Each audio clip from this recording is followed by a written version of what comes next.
Hi, it's Tara. Today I'm challenging you in this one particular area that I believe is really a big part of the work that we do on ourselves, not just in therapy, but outside of therapy. This is a big homework component that I run into with my clients that I want to encourage you in, to be bold in, but really it's a challenge. I want you to be fired up about this because of how really important it is uh, and the ripple effect that it will have, like most of the changes that we make in all areas of our life. And that is really about perception. I really want you to start looking at not believing everything you think.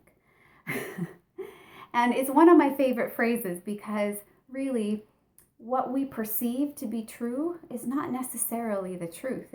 It's something that we believe, it becomes our truth. It's not necessarily the truth, but it's something that we've believed based on an event that we've had or circumstances or encounters or things that we believe about ourselves. And they're not always true. And so this is a really important area where we have to start checking ourselves, taking a step back and having a look at, really, is there another way to look at it? Am I looking at this in the most accurate way possible?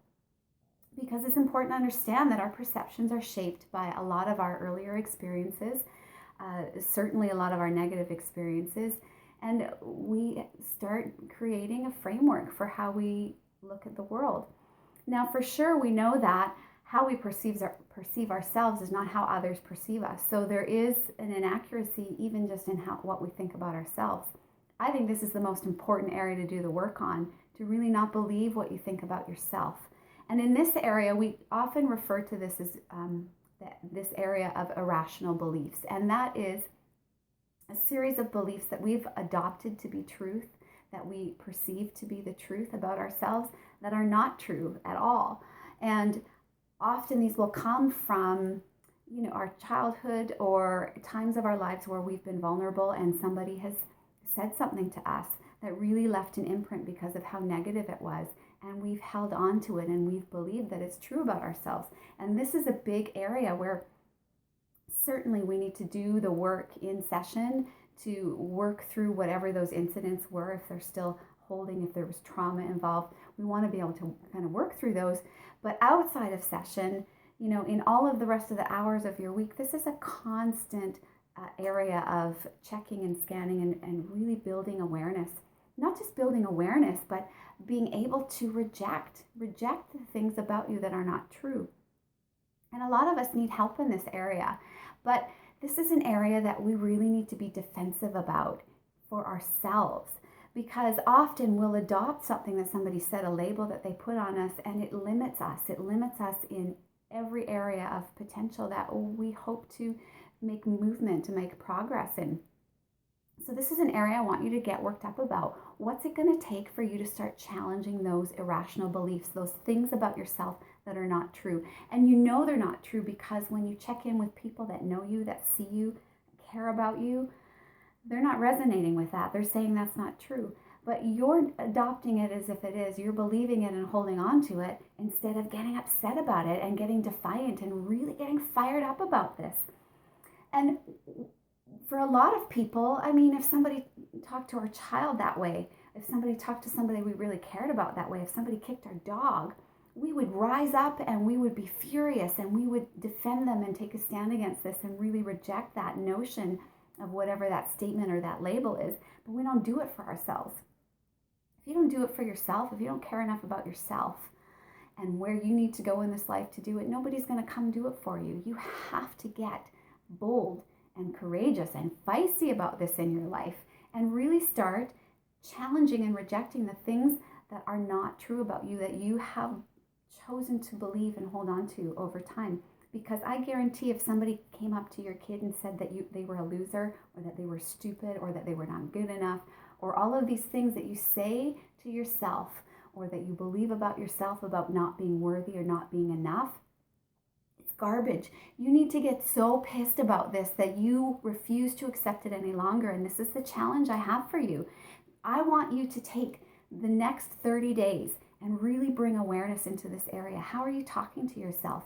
And reject and challenge and take a different stance and start looking at things from a different perspective so that you can start creating a new reality for what you're going to call yourself, how you're going to talk to yourself, how you're going to refuse to be limited by the things that have happened in the past that have impacted you, so that you can move forward and start replacing them with forward moving, thinking, positive things.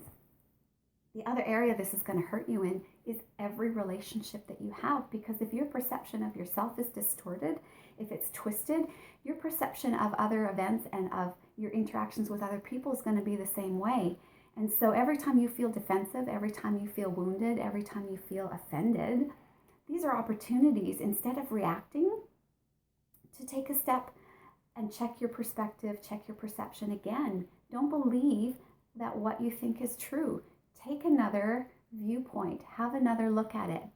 Talk to someone else that's really rational and grounded in things like this and get their opinion. Because this is where you'll find yourself having arguments with another person and then making decisions on those arguments that never actually happened. They happened in your mind. It's drama that's manufactured in your own mind that isn't reality, and we're making decisions on it that are creating separation in our relationships with other people. Instead of going to them, getting more information, having conversations, really being real with each other, we're allowing our distorted perceptions to not only twist ourselves, but twist our relationships into something that is not even close to reality anymore. So this is a huge area I want you to take seriously. I want you to get fired up. I want you to get pissed about it and really start working in this area. If you have irrational beliefs, and we all do, start doing the work on it. Challenge yourself to 30 days of really getting irate about falsehoods that you've chosen to believe, and start replacing them with things that are more accurate. If you need to do the work because they're true, do the work. If they're not true, why are you wasting any more time and energy creating separation and limitations in your life? This is not how it was meant for you to be. So start being bold and courageous and fired up about this. Start falling in love with yourself enough to not accept this for you any longer. Again, this is going to change so many areas of your life if you just try it out. Be bold with me on this. Until next time, I hope you're well.